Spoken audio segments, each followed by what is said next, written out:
उत्तराखंड में सियासी हलचल बढ़ी। वजीर आला तीरथ सिंह रावत के इस्तीफे की खबर। कल हो सकती है विधायक दल की बैठक।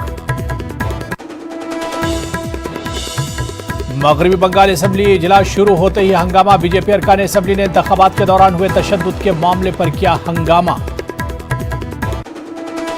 वजीर ज़राअत नरेंद्र सिंह तोमर ने एक बार फिर कहा, ज़राई क़वानीन के कुछ नुकात पर तरमीम करने को है मरकज़ तैयार। हुकूमत बातचीत करना चाहती है ताकि एहतिजाज हो खत्म।